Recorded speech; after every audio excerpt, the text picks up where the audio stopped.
Meet the 2025 Sea-Doo GTX Limited luxury jet ski, now with 325 horsepower, up from the previous 300 horsepower output.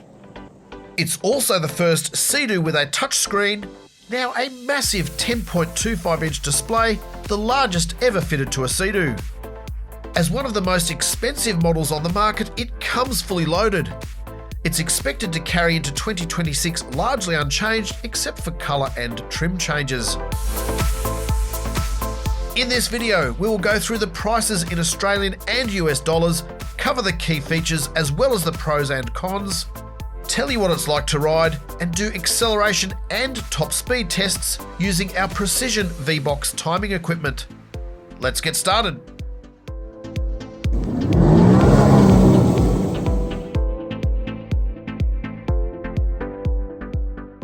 Sea-Doo's luxury flagship, the GTX Limited, is now available with the same 325 horsepower supercharged engine from the RXT-X and RXP-X performance skis. These other models received a 325 horsepower boost in 2024, but from 2025, the same high-output supercharged 1630cc 3-cylinder engine is available in the GTX Limited. It means there are now 3 models in the Sea-Doo lineup with 325 horsepower, the highest factory output in the jet ski market to date. The Sea-Doo RXP-X 325, RXT-X 325, and the GTX Limited 325. The GTX Limited 325 also marks the first time Sea-Doo's reverse thrust debris removal system, known as IDF, has been fitted to the 325 horsepower version of this engine. Previously, IDF technology, which stands for Intelligent Debris Free, was only available on less powerful Sea-Doo models up to a maximum of 300 horsepower, which was on the previous GTX Limited. For now, while IDF has been applied to the 325 horsepower version of the GTX Limited, it is still not available on the RXP-X and RXT-X 325 performance skis. The GTX Limited 325 also gains the adjustable steering damper setup fitted to the RXP-X performance ski and other models for 2025.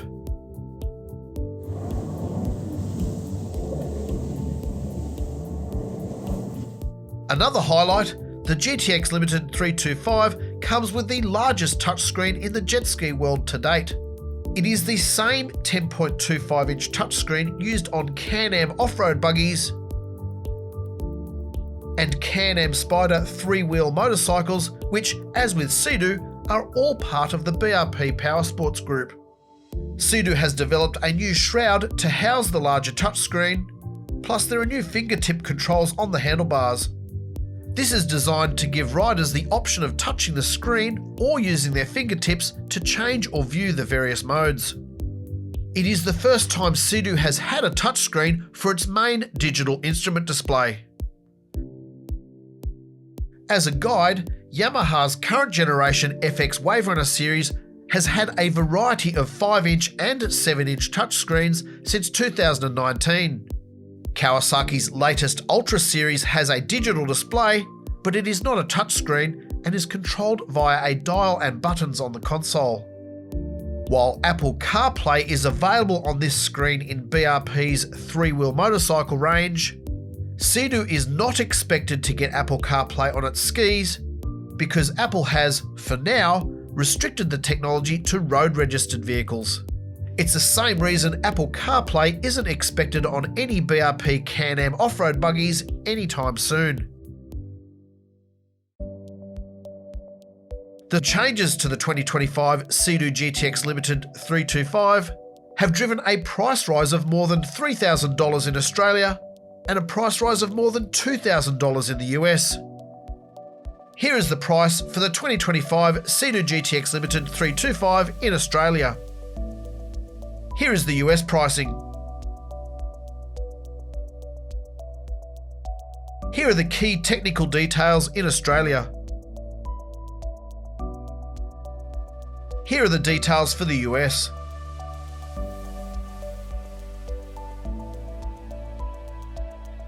Although the white colour scheme of the GTX Limited carries over from 2024 into 2025, there is now the option of a new metallic teal colour. The GTX Limited is based on the same ST3 platform that underpins the Sea-Doo Fish Pro and Explorer Pro, as well as other GTX models.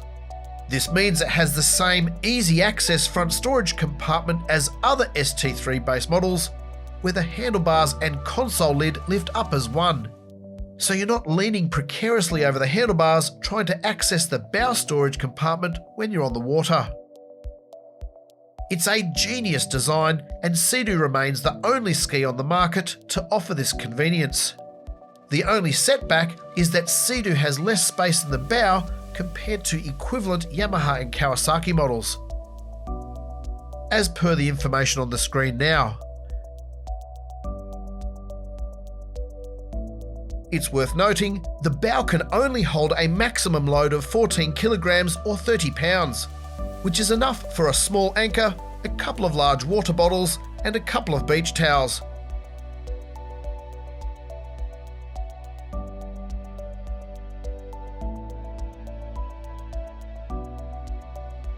The console lid has a small waterproof pocket and charge port to store a phone.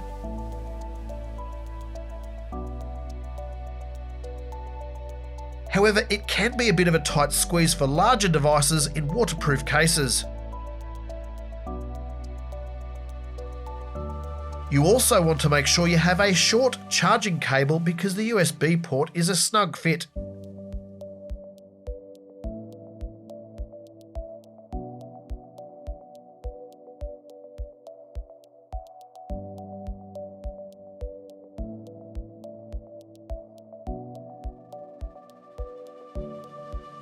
Because the GTX 325 is based on the same full-size 3-seater platform as the Fish Pro and Explorer Pro, you can also fit the same accessories using the clever link accessory attachment points on the rear deck.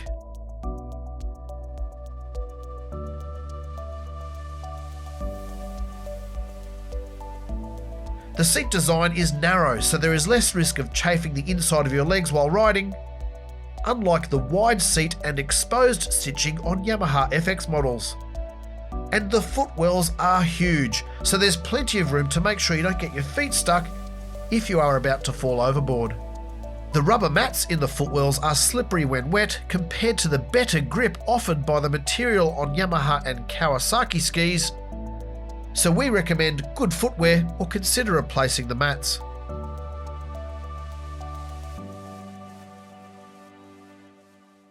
In terms of riding, as we've said with other reviews of ST3 base models, the steep and concave shape of the bow means you get a pretty dry ride with the water deflecting away from the craft.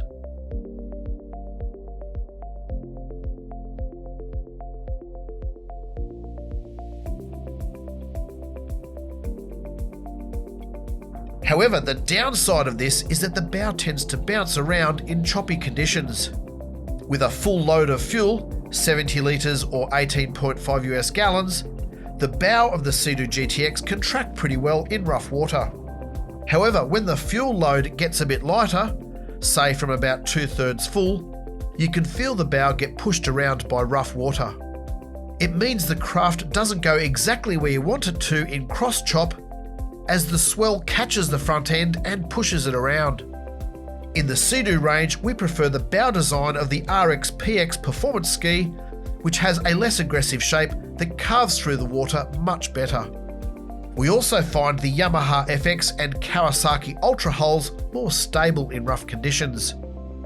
Here's hoping when Sea-Doo eventually updates its ST3 base models in the years ahead, they will adopt the front end from the RXP-X and the length of today's ST3 for added stability. With all that said, in smooth water, such as rivers and lakes, the GTX rides with ease, and we would be more comfortable with this craft in these conditions. We point out these differences because river and lake riding seems to be more popular in the US, but in Australia, with various restrictions in certain states, many jet skiers need to ride out in the ocean or on the coastline, where conditions are a lot rougher.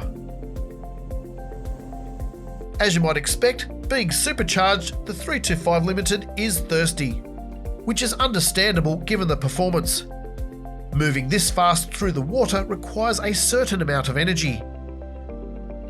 Our testing showed the Limited 325 consumed fuel at a rate of 65 litres per 100 kilometres, or about 3.6 miles per gallon.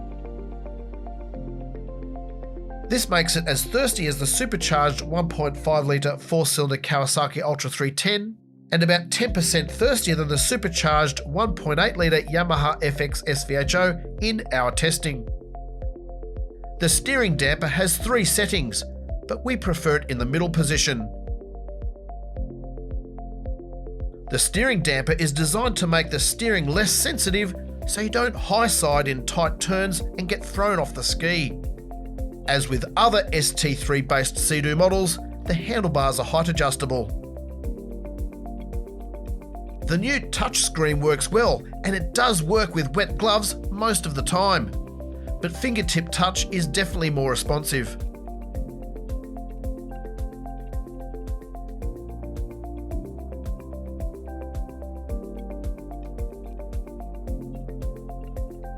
We love the new handlebar touch tabs.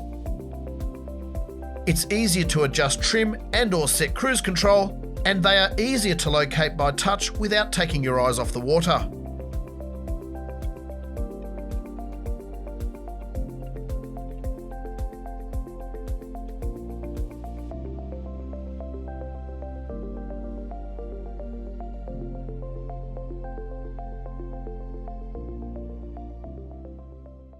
So, how fast is the Sea-Doo GTX Limited 325? As always, our acceleration times are an average of 4 runs, 2 in each direction, in this instance with a rider weighing 100 kilograms or 220 pounds. We tested in calm water conditions rather than ocean chop to ensure we could extract the best performance. Wind speed, wind direction, air temperature and the water current can affect the results, which is why we took an average of 2 directions rather than taking advantage of a tailwind or a favourable current. Our V-Box timer was programmed to start from 5 kilometres an hour or 3 miles per hour rather than 0 because the slightest movement triggers the device.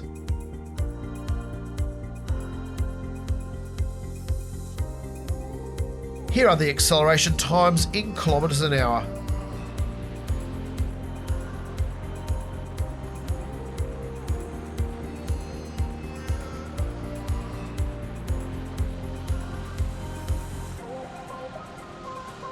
Here are the acceleration times in miles per hour.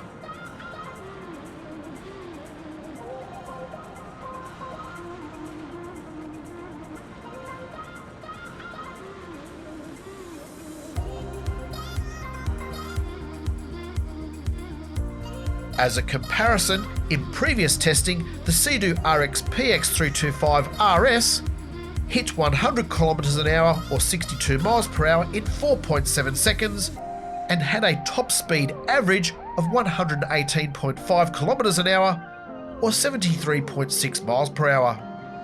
We're told by Sea-Doo experts the speed limiter is more effective in the GTX 325 because the software in the new digital display runs faster, which triggers the speed limiter more quickly.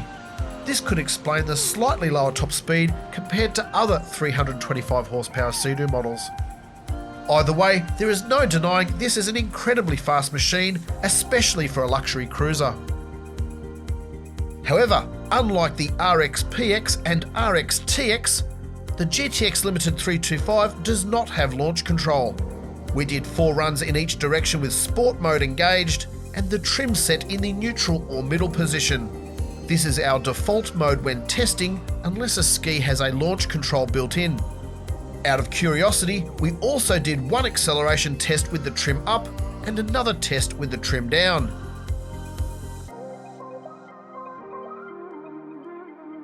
With the trim all the way up, acceleration at launch was also the same as when the trim was in neutral, which is another advantage of the scoop grate.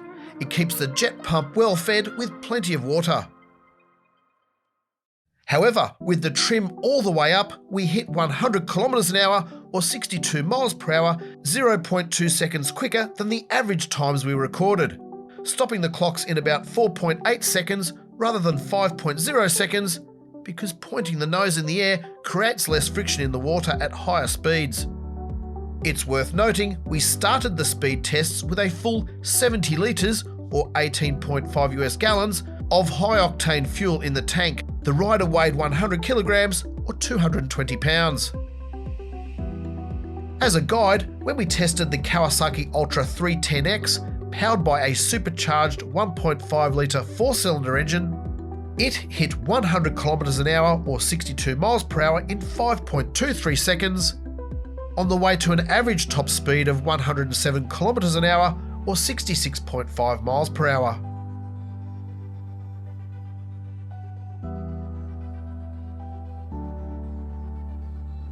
The Yamaha FX SVHO, powered by a supercharged 1.8 litre 4-cylinder engine, hit 100 kilometers an hour or 62 miles per hour in 5.33 seconds, on the way to a top speed average of 109 kilometers an hour or 68 miles per hour in our testing. As always, we tested in showroom standard condition. Your results may vary based on modifications to the craft or differences in air temperature, water conditions, fuel load and rider weight. So, to sum up, the Sea-Doo GTX Limited 325 is an epic machine and brings a new level of performance to Sea-Doo's luxury flagship with power to spare. We love the new touchscreen, the new handlebar control buttons, Sea-Doo's awesome audio system, which has plenty of volume and bass, plus of course the comfortable riding position, large footwells, large rear deck for accessories, and the best bow storage access in the jet ski market today. If you want a supercharged performance ski with all the trimmings, the Sea-Doo GTX Limited 325 is worth a closer look. If you love the colour and love the look, the GTX Limited 325 is a great option for riders who want to blend performance and luxury. Watercraft Zone would like to extend a huge thanks to Lake and Valley Powersports north of Sydney, Australia, who loaned us this test craft over 2 weekends in June 2025. We hope you enjoyed our review of the GTX Limited 325. Please hit like if you enjoyed this video, and subscribe to this channel to make sure you don't miss any future updates and so we can grow our jet ski community. Also be sure to check out the other videos on our YouTube channel that cover the latest models from Sea-Doo, Yamaha Wave Runner and Kawasaki Jet Ski. Thanks for watching.